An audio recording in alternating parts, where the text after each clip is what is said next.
کے دو جہاں نے حضرت امام زمانہ علیہ الصلاۃ والسلام کو امام حسین علیہ السلام کی نسل میں کلمہ باقیہ قرار دیا ہے، باقی رہنے والا کلمہ۔ اور اسی اعتبار سے اگر سورہ مبارکہ ہود پہ غور کیجئے تو بقیت اللہ خیر لکم، خدا نے اپنی آخری حجت کو جن الفاظ کے ساتھ یاد کیا وہ لفظ بقیت اللہ ہے۔ یا اگر اور تلاش کیجئے تو سورہ مبارکہ نحل میں مالک دو جہاں نے انسان کو متوجہ کیا۔ الفاظ کیا ہیں؟ ما عندکم ینفد، جو تمہارے پاس وہ سب کا سب فنا ہو جائے گا، وما عند اللہ باق، اور جو خدا کے پاس ہے وہ باقی رہے گا۔ یا سورہ مبارکہ الرحمن میں مالک دو جہاں کے الفاظ کل من علیہا فان ویبقى وجہ ربک ذو الجلال والاکرام، لفظ فنا سب کے لیے، لفظ بقا ذات پروردگار کے لیے۔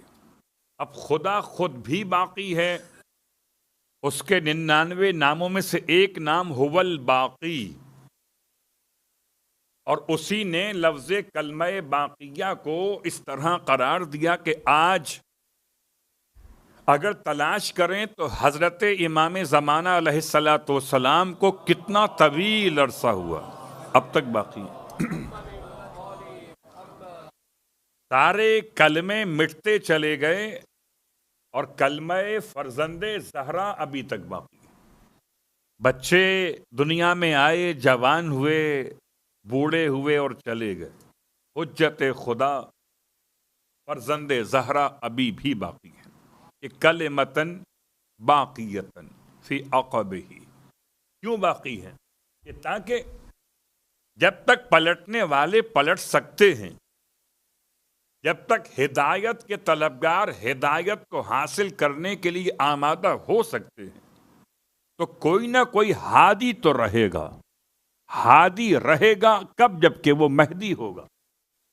اس سے پہلے کہ ہم بات کو آگے بڑھائیں، سورہ مبارکہ زخرف کی تلاوت کے اعتبار سے ایک جملہ آپ کی خدمت میں اور پیش کر دوں، کیونکہ بہت سارے افراد چاہتے ہیں کوئی ایسی بات روزانہ ان کی خدمت میں پہنچا دی جائے جو مختلف مسائل کے حل کے طور پر۔ تو مسئلہ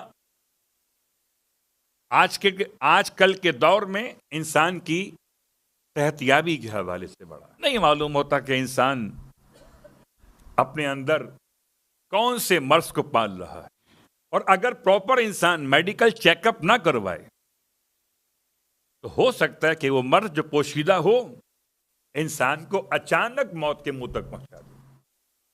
بہت ساری تفصیل ہو سکتی ہے، البتہ میرا موضوع یہ نہیں ہے، لیکن ایک بات یاد رکھیں کہ اگر انسان واقعاً عبادات کو خلوص قلب کے ساتھ انجام دے تو بہت سارے امراض تو اس کے جسم میں پروان چڑھ ہی نہیں پاتے۔ البتہ انسان بچتا ہے وہ الگ بات ہے، ورنہ روزہ انسان کا بگاڑتا کچھ نہیں ہے، بناتا سب کچھ ہے۔ نماز انسان کو سنوارتی اور سجاتی ہے، زکوٰۃ انسان کے دل کو نرم بناتی ہے، حسین کا ماتم انسان کو حسین سے قریب کر دیتا ہے، غریب نہیں کرتا قریب کرتا ہے۔ صلوات پڑھیں محمد و آل محمد۔